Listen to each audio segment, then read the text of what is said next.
Headlines के प्रायोजक हैं केश किंग आयुर्वेदिक तेल, the king of hair oil.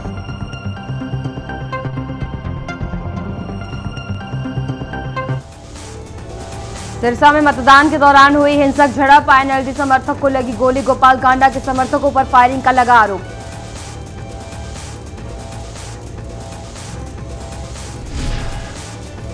PM वाले बयान पर उद्धव ने दी सफाई, कहा चाय वाले का मतलब आम आदमी। सामना में लिखे लेख के जरिए पीएम मोदी पर साधा था निशाना।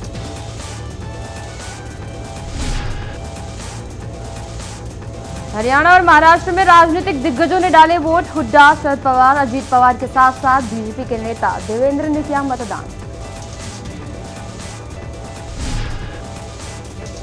मतदान के लिए सितारे उतरे जमीन पर, रेखा के बाद अभिषेक बच्चन ने भी किया मतदान। अभिषेक ने लोगों से ज्यादा वोट करने की अपील।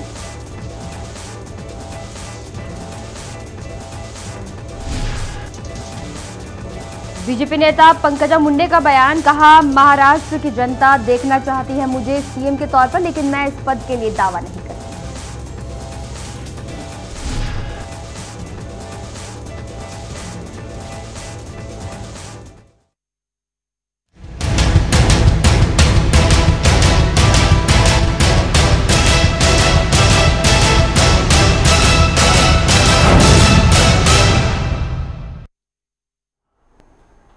नमस्कार, स्वागत है आपका चैनल 1 में। आपके साथ मैं हूं ज्योत्सना लोहट और हम बात कर रहे हैं आपका वोट और बनेगी सरकार।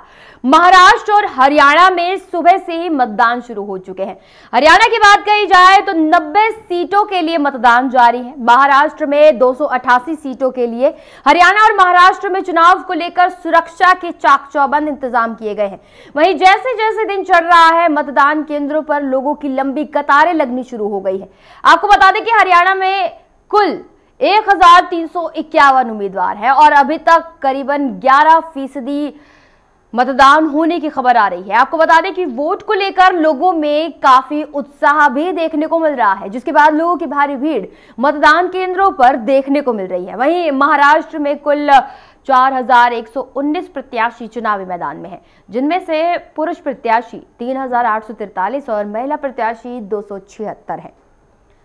तो फिलहाल जिस तरह अगर दिग्गजों की बात कर ली जाए तो मुश्किल में फिलहाल अगर महाराष्ट्र में देखा जाए तो पूर्व मुख्यमंत्री पृथ्वीराज चौहान है। वहीं उप मुख्यमंत्री की बात कही जाए तो अजीत पवार, उद्धव ठाकरे शिवसेना प्रमुख, साथ ही दिग्गजों की हम बात कर रहे हैं राज ठाकरे मनसे प्रमुख यानी महाराष्ट्र नवनिर्माण सेना, और फिलहाल राज ठाकरे और उद्धव ठाकरे के साथ आने की भी आसार है।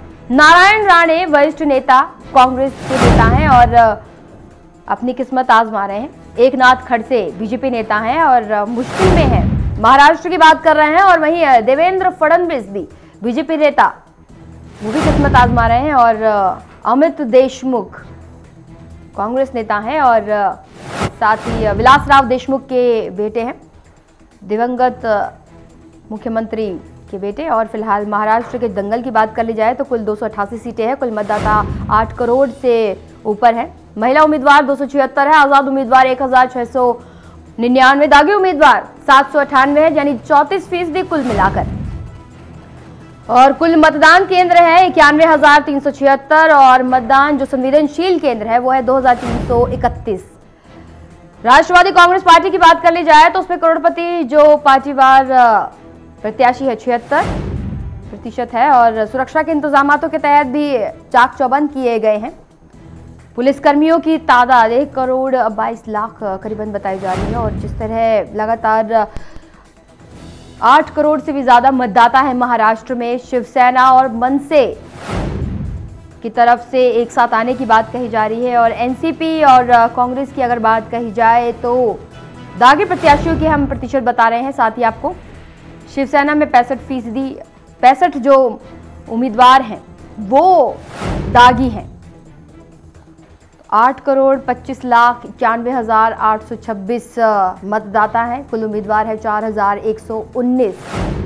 शुरू हो चुका है मतदान सुबह 7 बजे और ये शाम 6 बजे तक जारी रहेगा। और इसी चुनावी दंगल को लेकर आज हम चर्चा कर रहे हैं कि आखिरकार आपका वोट और बनेगी सरकार। क्या ये संभावनाएं हैं कि जो जनता है वो फिलहाल मुद्दों को लेकर चल रही है, क्योंकि जिस तरह से विकास अहम मुद्दा था, महंगाई एक अहम मुद्दा था, लोकसभा चुनाव के दौरान जो मुद्दे थे, क्या उन्हें अभी भी जनता याद रखे हुए है? इन्हीं को लेकर फिलहाल बातचीत लगातार जारी है और इसी को लेकर आज चर्चा भी की जाएगी। आपका वोट और बनेगी सरकार, हरियाणा और महाराष्ट्र की हम बात कर रहे हैं और प्रत्याशियों की भी लगातार बात कर रहे हैं। साथ ही साथ अगर बात कही जाए जिस तरह महाराष्ट्र में अब जो चुनावी दंगल शुरू हो चुका है, क्योंकि जो महायुतियां थी वो अब अलग अलग हो चुकी है, यानी कि अगर बात कही जाए शिवसेना और बीजेपी की, तो 25 साल पुराना जो संबंध था वो खत्म हो चुका है सीटों के बंटवारे को लेकर। कांग्रेस और एनसीपी की अगर बात कही जाए तो वो संबंध खत्म हो चुका है। हरियाणा की अगर बात कही जाए तो अपना दमखम दिखाते हैं कांग्रेस की तरफ से भूपेंद्र सिंह हुड्डा और हैट्रिक लगाने की बात करते हैं, दावा हैट्रिक लगाने का करते हैं। और अगर बात कही जाए बीजेपी की तरफ से, अमित शाह हरियाणा में उसी की तरफ से तैयारी भी कर रहे हैं और पीएम मोदी को स्टार प्रचारक के तौर पर सामने रखा भी गया और मोदी भी उसी लहजे में बोलते नजर आए जिस लहजे में उन्होंने लोकसभा चुनाव के दौरान प्रचार प्रसार किया था। तो फिलहाल हम आपको 3 तस्वीरें दिखा रहे हैं जिनमें आप देख सकते हैं कि पवार परिवार ने भी वोट डाले हैं। शरद पवार, अजीत पवार और सुप्रिया सुले जो कि शरद पवार की बेटी हैं, अहम लोग हैं ये। एनसीपी की अगर बात कही जाए तो जहां लगातार मराठी होने की बात करते हैं और सबसे बड़ी बात यह है कि मराठी जो उम्मीदवार अपनी तरफ से उतारे गए हैं उनकी तरफ से, और जो जनता है उन्हें भी प्रभावित करने की पूरी कोशिश रखी जा रही है एनसीपी की तरफ से। और मराठावाड़ा जहां पर खुद प्रधानमंत्री नरेंद्र मोदी पहुंचे और उन्होंने सीधे सीधे शरद पवार पर निशाना साधा था, किसानों का मुद्दा उठाया और ये भी कहा कि कृषि मंत्री रहते हुए उन्होंने किसानों के लिए कोई खास काम नहीं किया। तो फिलहाल तस्वीरें जो दिखा रहे हैं वो है मतदान करते वक्त कैसे पहुंचे हैं शरद पवार। एक तरफ तस्वीर आप देख रहे हैं, दूसरी तरफ अजीत पवार हैं और अहम रूप से एक तरह से सरकार में एक अहम पद पर काबिज थे, पूर्व उप मुख्यमंत्री हैं और अभी फिलहाल इस्तीफा दिया जा चुका है। और साथ ही सुप्रिया सुले जहां आप तस्वीर में देख रहे हैं वो भी अपना वोट डालने आई थी। और फिलहाल पूरा परिवार जो पवार परिवार है वो वोट डालने पहुंचा है। महाराष्ट्र की बात कर रहे हैं और जिस तरह केंद्र की राजनीति जितनी ज़्यादा प्रभावित करती है राज्य स्तर पर, क्योंकि राज्य स्तर की अगर बात कही जाए तो कांग्रेस और एनसीपी की सरकार रही है। 15 साल तक महाराष्ट्र में सरकार रही है कांग्रेस और एनसीपी के गठबंधन के अंतर्गत। और फिलहाल यही माना जा रहा है कि आखिरकार क्या सचमुच एंटी कंबेंसी काम कर रही है या फिर एक अलग भ्रम पैदा किया जा रहा है या कुछ और मुद्दों को लेकर चल रही है जनता।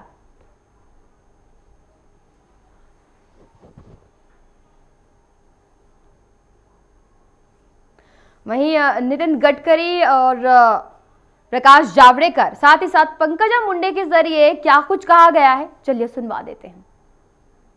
जहाँ तक परिस्थिति के बारे में देश की जनता और उसके साथ साथ महाराष्ट्र की जनता भी देश की जनता के साथ है। महाराष्ट्र के कांग्रेस एनसीपी सरकार से यहाँ की जनता दुखी है, परिवर्तन चाहती है और बीजेपी को फुल मेजोरिटी मिलेगी, ये मेरा विश्वास है। देखो, सामना में उनको टीका करने का भी अधिकार है, बोलने का भी अधिकार है, पर नहीं कहते कि हमारा सम्मान नहीं किया तो चलेगा। पर देश के प्रधानमंत्री नरेंद्र मोदी है, देश के आइकॉन है और दुनिया में उनको सम्मान है। उनके बारे में इस प्रकार से अपमानजनक लिखना, ये निश्चित रूप से बीजेपी कभी बर्दाश्त नहीं करेगी। हम कोई लाचार नहीं है। शिवसेना को हमारे साथ आना है तो है, नहीं आना तो मत है, तोड़ना है तो तोड़े। वैसे भी हर पॉलिटिकल पार्टी का अधिकार होता है। हमने बाला साहब के प्रति हमारे मन में श्रद्धा है, उद्धव जी के बारे में हम कभी ऐसे शब्दों का उपयोग नहीं करते। सर, आज शिवसेना ने एक ऐड डाला है जिसमें उन्होंने कहा है कि आपकी बार शिवसेना सरकार, और बीजेपी कह रही कि वो बहुमत में आएंगी, तो कैसा चित्र होगा? नहीं, ये आपको 19 तारीख को पता चलेगा। देश में बिल्कुल एक माहौल बना है। आज लोग वोट डाल रहे हैं सुशासन के लिए। जो लोकसभा का उत्साह था उससे भी थोड़ा अधिक उत्साह मुझे दिखाई दे रहा है और इस उत्साह में लोग सुशासन के लिए वोट कर रहे हैं। राष्ट्र के साथ महाराष्ट्र खड़ा होगा।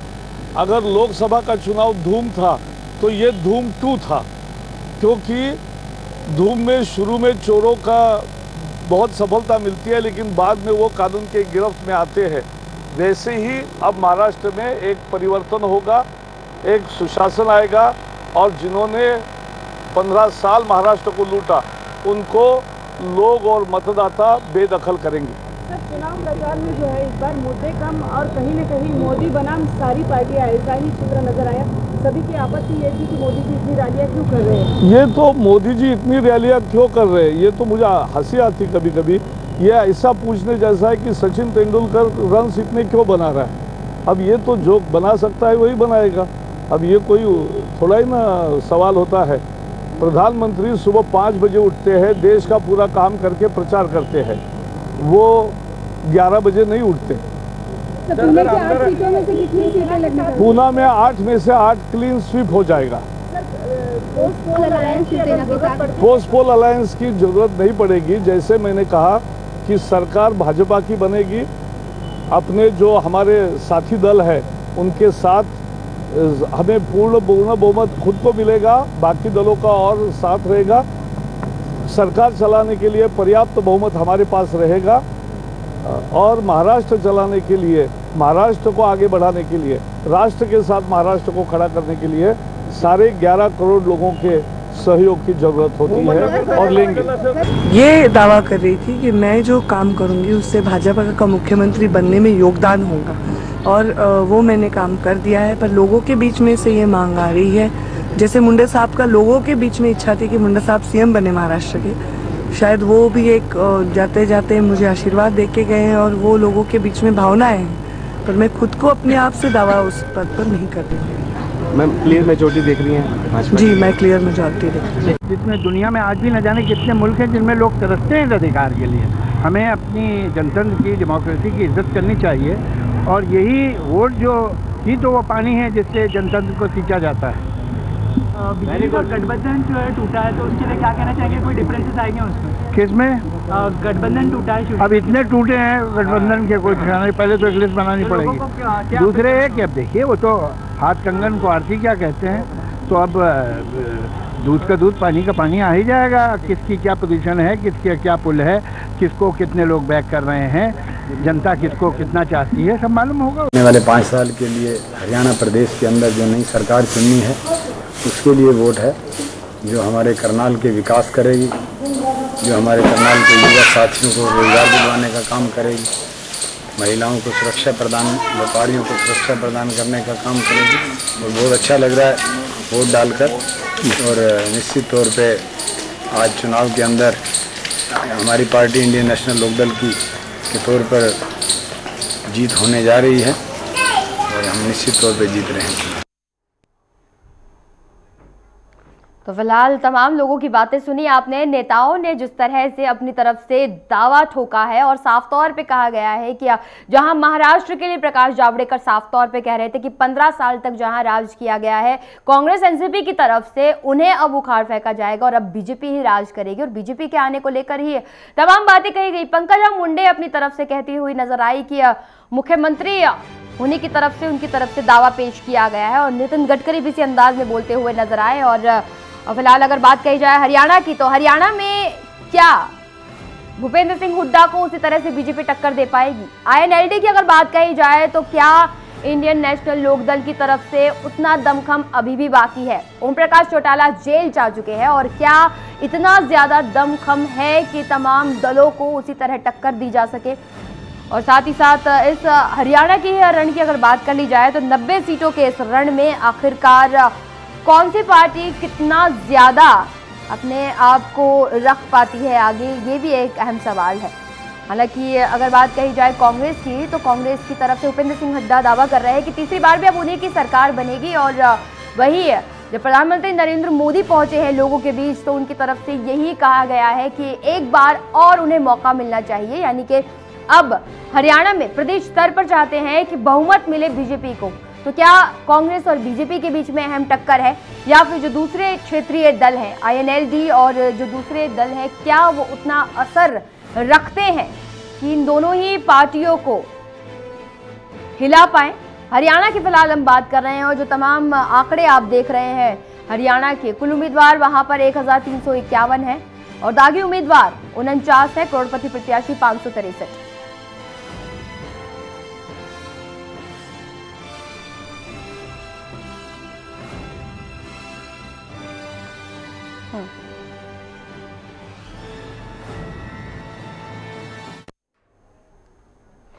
तो फिलहाल हम लगातार बात कर रहे हैं आपका वोट और बनेगी सरकार, और इस पर चर्चा के लिए हमारे साथ स्टूडियो में मौजूद हैं बीजेपी नेता आनंद साहू और साथ ही साथ कांग्रेस के लिए सोशल मीडिया नेटवर्क के सदस्य हैं हमारे साथ विशाल कुंद्रा जी, और साथ ही साथ बीजेपी और नेशनल फार्मर्स फेडरेशन से जुड़े हुए हैं एमजे खान हमारे साथ मौजूद है, और हमारे संवाददाता अमित दुबे भी न्यूज रूम से सीधे हमारे साथ जुड़े हुए हैं। तमाम लोगों से चर्चा करने के लिए सीधा पहले अमित से जुड़ेंगे और जानेंगे कि क्या है सूरत हाल, कितना प्रतिशत तक वोट पड़ा है अभी तक और क्या कुछ देखने को मिल रहा है महाराष्ट्र और हरियाणा में। अमित, फिलहाल अभी तक हरियाणा में कितने फीसदी तक वोटिंग हुई है? जी देखिए, अगर हरियाणा की बात करें तो हरियाणा में 11 बजे तक जो है वो 25% वोटिंग हो चुकी थी। और अमित, आवाज पहुंच रही है आप तक?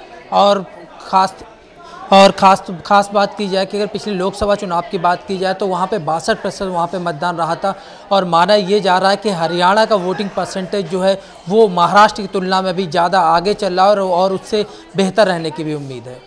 जाहिर सी बात है, और महाराष्ट्र और हरियाणा में जहां हर बार यही उम्मीद की जाती है कि जनता और जागरूक होगी और ज्यादा वोटिंग करेगी और अपने उम्मीदवार को बेहतर तरीके से आगे रखेगी कि ताकि जिस मुद्दे को लेकर चल रहे हैं वो मुद्दे और भी आसान तरीके से होंगे, लेकिन किसी तरह से कोई गड़बड़ी होती हुई नजर आई है?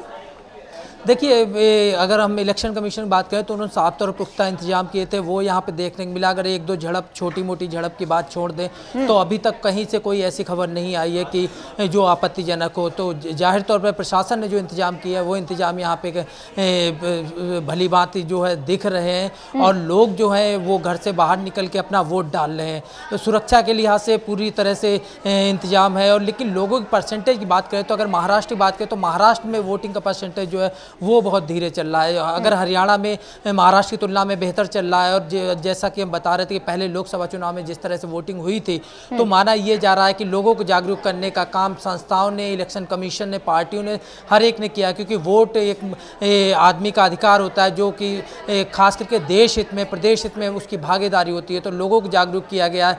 तो माना ये जा रहा है कि इस बार भी वोटिंग परसेंटेज अच्छी रहेगी, लेकिन अभी तक जो वोटिंग का लिहाज है खास करके महाराष्ट्र में वोटिंग परसेंटेज जो है 12 बजे तक काफी कुछ धीरे चल रही है। जी बिल्कुल साफ सी बात कही जा सकती है कि अभी भी जनता पहुंचने में देरी कर रही है, लेकिन जरूरत के वक्त पर जनता हमेशा जागती है और जागने के बाद सही कदम भी उठाती है। फिलहाल रुक कर लेते हैं पैनल की तरफ और बीजेपी नेता आनंद साहू जी की तरफ रुक कर लेते हैं। आनंद जी, स्वागत है आपका चैनल 1 में। और फिलहाल धन्यवाद जी, बिल्कुल जिस तरह महाराष्ट्र और हरियाणा के चुनाव की बात कर रहे हैं और जिस तरह अहम जो सवाल हो चला है, हरियाणा की बात कर रहे हैं, 90 सीटों का सवाल है। भूपेंद्र सिंह हुड्डा लगातार दावा ठोक रहे हैं हैट्रिक लगाने का, तीसरी बार मुख्यमंत्री बनने का।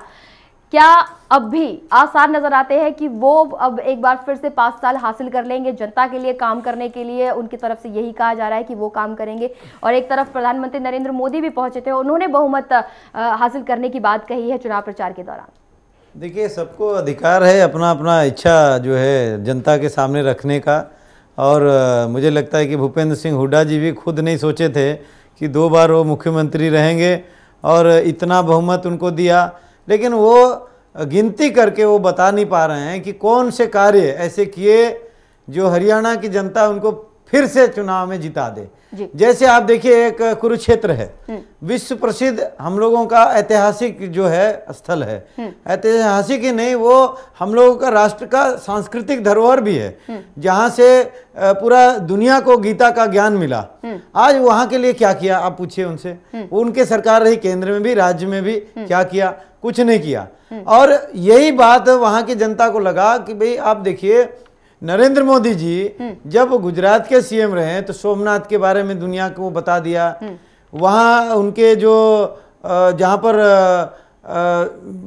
खास करके जो आप देखिए टूरिस्ट स्थल है, चाहे वो आप देखिए जो कृष्ण जी का है स्थल वहाँ पर एक, बिल्कुल, द्वारका की बात, द्वारका की बात कर रहा हूँ मैं, उसको भी बहुत अच्छा से उन्होंने बताया। फिर वहाँ के जो पशु पक्षी के बारे में, शेरों के बारे में, गिर के बारे में, यानी इतना व्यापक उनका जो टूरिस्ट को अट्रैक्ट करने का एक तरीका अलग, और साथ साथ गवर्नेंस। देखिए गवर्नेंस के बात जब आती है तो सीधा मोदी जी के जो उनका जो चरित्र है उसको रिफ्लेक्ट करते हैं। गवर्नेंस का मतलब यह है कि सीधा रेड टेपिज्म को खत्म करना, जो लाल फीताशाही सिस्टम है।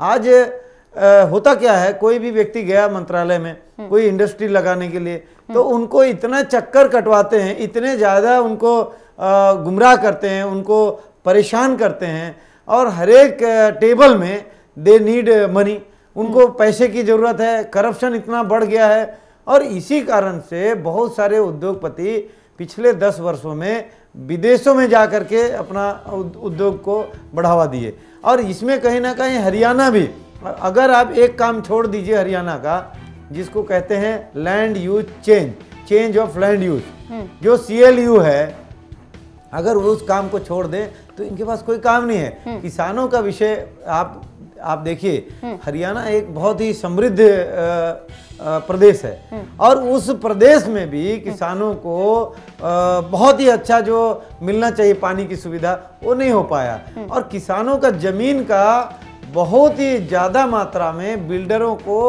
कब्जे कर करके उनको दे करके कमर्शियल में कन्वर्ट करने का जो काम है, ये हरियाणा सरकार ने किया। और इसका कहीं ना कहीं, और शुरू में देखिए, शुरू में भूपेंद्र सिंह हुड्डा जी बहुत सिंपल थे, मैं नहीं कह रहा हूँ कि एकदम शुरू से ही करप्ट थे, लेकिन कांग्रेस की जो नीति है, कांग्रेस की जो रीति है, और उनका जो कार्य करने की जो शैली है, वो ऊपर से लेके नीचे तक करप्शन से शुरू होता है और करप्शन में जाके एंड होता है। उसका कहीं ना कहीं उनको भी इसमें जो है भागीदारी होना पड़ा।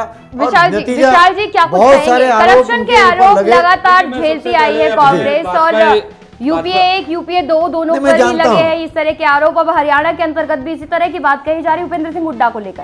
नहीं, मैं सबसे पहले तो अपने भाजपा मित्र को बोलना चाहूंगा कि आप किसी पे बिना आरोप साबित हुए उसको करप्ट नहीं बोल सकते। ऐसे तो मैं भी आपके प्रधानमंत्री जी को करप्ट बोल सकता हूँ, ऐसी बात नहीं है। देखिए बात ये नहीं है, जब तक साबित किसी पे आरोप न हो। आप तो 3 बार साबित कर चुके हैं, 150 दिन की सरकार हो गई। आप तो बोलते थे 72 घंटे में वाड्रा जी अंदर होंगे, क्यों नहीं किया? आप सबूत क्यों नहीं पेश किए? आप जब सबूत नहीं पेश किए, आपकी आप करना है, आपकी बदला लेने का नहीं है। क्या बात है, काम क्या बात है, क्या बात करके बताएंगे। आप पहले अब मुझे बोलने दीजिए, देश के लोगों को भरोसा दिया है।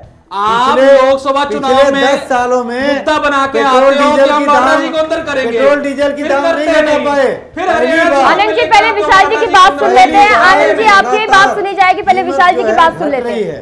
देखिए आप मुझे तो बोलने दीजिए आप। बिल्कुल बिल्कुल आनंद जी शांत रहिए, पहले विशाल जी की बात सुन लें। बेबुनियाद क्या है? आप लोकसभा चुनाव में क्या मुद्दा था? वाड्रा जी को 72 घंटे में अंदर करेंगे, हमारे पास सबूत है। फिर आप 150 दिन में कुछ नहीं किया, फिर हरियाणा के इलेक्शन आ गए तो वाड्रा जी को अंदर करेंगे। अरे आपने इससे हाई कोर्ट ने आपकी चार्जशीट कैंसिल करी है। हाई कोर्ट में भ्रष्टाचार का हो सकता है, बेशक से भ्रष्टाचार का मुद्दा हो सकता है। MG जी जिस तरह अरे भ्रष्टाचार की बात कर रहे हैं, अपने शिवराज जी को अंदर कराइए ना। उन्होंने कितना बड़ा व्यापक घोटाला किया, यूथ के लड़कों के साथ किया है। शांत हो जाइए आनंद जी और विशाल जी, शांत हो जाइए। लगातार एक तरह से जिस तरह की बात कही जा रही है, चाहे वो भ्रष्टाचार का मुद्दा हो, चाहे वो विकास का मुद्दा हो, इन तमाम मुद्दों को लेकर हमेशा से ही लड़ा जाता है। कर लेने दीजिए, बिल्कुल आप अपनी बात खत्म कीजिए, फिर हम खान साहब की तरफ रुक करेंगे। कि हुड्डा जी ने मुझे तो बोलने दीजिए, मुझे तो बोलने दीजिए। देखिए बोलने वो नहीं देता जिसके मन में चोर होता है, वो क्या बोलने वो ही नहीं देता जिसके मन में चोर होता है। आपकी पोल खुल जाएगी इसलिए बोलने नहीं दे रहे हो। वो जो बोल सकता है वो उसके मन में क्या है वो खुद हाँ, तो आप तभी तो नहीं बोलने दे रहे कि पोल खुल जाएगी आपकी। पोल क्या खोलेगी, पूरा दुनिया को पता है। 150 दिन ब्लैक लिस्ट हो चुके हैं आपके कितने लीडर। आप खुद सबूत लेकर गए हाई कोर्ट में, नेता आपके सुप्रीम कोर्ट ने आपकी चार्जशीट रिजेक्ट कर दी क्योंकि वहां सबूत नहीं थे। आपके वसुंधरा जी कहती है हम 1 हफ्ते में बंद करेंगे वाड्रा जी को, उमा भारती बोलती है 10 दिन में बंद करेंगे वाड्रा जी को। मैं माननीय अपने भाजपा के मित्र से कहना चाहूंगा, आइए वाड्रा जी को जेल में मिलकर आते हैं। 150 दिन हो गए, वाड्रा जी को जेल जाना होगा तो चलेंगे। अगर घपला किया, करप्शन किया तो चले ना। देख लीजिएगा, मेरी बात सुनिए और सुन लीजिए। जमीन घोटाला है 5 साल कि अगर मेरे पे करप्शन का चार्ज है, साबित करो, मैं राजनीति के संन्यास ले लूंगा। आपके पास तो लॉटरी लग गई, आपको तो इस चीज का फायदा उठाना चाहिए। हुड्डा जी को बाहर करो ना। जनता खुद ही सन्यासी बना रहे हैं हुड्डा जी को। अरे आप कहते हो काला धन ले आऊंगा, नहीं लाते। आप कहते हो चोरी और डकैती करने का मौका जनता देने वाली नहीं है। आप कहते हो कि हम कांग्रेस जिस प्रकार से शासन की है, चोरी और सीनाजोरी वो और होने वाला नहीं है। बिल्कुल सही सी बात है, लेकिन अपनी बात शांति के तरीके से रखी जाए, सबसे बड़ी बात है। बिल्कुल विशाल जी, आप अपनी बात कंप्लीट कीजिए। आनंद जी शांत हो जाइए। आप करप्शन का चार्जेस बिना किसी बिल्कुल लगा सकते हैं। ये हुड्डा जी के पास क्या था? अगर आप करप्ट है ना, सुनिए, अगर हुड्डा जी करप्ट है, सबूत दीजिए, बाहर कीजिए, संन्यास दिलवाइए उनको। जरूर आएगा, सबूत भी आएगा, समय लगता है। कोर्ट में पेश नहीं करते, कोर्ट ने आपकी रिजेक्ट कर दी है। देखिए, वाड्रा जी के खिलाफ आप सीबीआई जांच के लिए रिपोर्ट लेने जाते हैं, हाई कोर्ट ने रिजेक्ट कर दिया आपका सबूत, चार्जशीट रिजेक्ट कर दी गई। दोबारा भी हाई कोर्ट ले सकता है संज्ञान में, ये क्यों बोल रहे हैं? सुप्रीम कोर्ट भी ले सकती है संज्ञान में, ये क्यों बोल रहे हैं? अरे तो प्रक्रिया में दोनों ही, अगर प्रदेश की बात कही जाए, किसानों का आपकी सरकार ने आपके दामाद बाबू को क्लीन चिट दे दिए हैं, तो कोई बात नहीं है। आप 150 दिन से क्या किया आपने? ठीक है, हमको अभी काम करना है। सरकार थी, क्या किया? वसुंधरा जी की 1 साल होने वाली है सरकार को, क्या कर लिया? केंद्र की राजनीति की और दूसरे प्रदेश की बात नहीं की जा रही है। जिला जा रहे हैं, काम कर रहे हैं। आपकी अगर सरकार हरियाणा में जब 20 सीटों के साथ राज किए, आप किसानों पे गोली चलवा दी है, आप गोलियों पे किसानों पे गोलियां चलवाए। हरियाणा में जाने दीजिए, हरियाणा में आप किसानों पे गोलियां चलाए और किसान हित की बात करते हैं। किसने गोलियां चलाई? आपने चलवाई। आपको पता महम कांड, कंडेला कांड क्या है? लोगों ने नहीं कर सकते, हमारी आपके खुद रामविलास शर्मा ने बयान दिया था, मेरे पास कटिंग भी है, कि ये कांड जो गोलियां चलवाई गई किसानों पे सही चलवाई गई। अच्छा, आपने बिल्कुल, मेरे पास कटिंग है, मैं दिखा सकता हूं आपको। सरकार और दूसरी बात सुनिए, रामविलास शर्मा कहां का है? रामविलास शर्मा हमारे प्रदेश अध्यक्ष हैं। तो बोला फिर उन्होंने, कभी ऐसा नहीं बोले हैं। अगर मैं आपको कटिंग दिखा दूं तो दिखाइए उसको। कहां? बिल्कुल दिखाऊंगा, मैं अभी आपको दिखाऊंगा कटिंग। अगर मैंने आपको कटिंग दिखाई तो मैं यहां से हार मानूंगा और कहूंगा बीजेपी को वोट दो। गोली नहीं चलवाया हम लोगों ने। आपने गोली चलवाई, आपने गोली चलवाई, कंडेला आपने बयान दिया, आपने बीजेपी ने इन लोगों के साथ वादा किया कि पता नहीं है, हल्ला करने से आपको आंकड़े दीजिए, कर्जा माफ करेंगे, दीजिए आप किसान का बिजली का बिल माफ करेंगे। अगर इतना काम किए तो वहाँ वृद्धि हमने काम किया, काम क्यों मध्य प्रदेश में गुजरात में क्यों बढ़ा? 2 बार आपकी सरकार और राष्ट्रपति महोदय ने कर्जा दिया। आप बकवास कर रहे हैं, बकवास से नहीं बढ़ेगा। ब्रेक के बाद भी हम लगातार यही चर्चा जारी रखेंगे। वक्त एक छोटे से ब्रेक का है।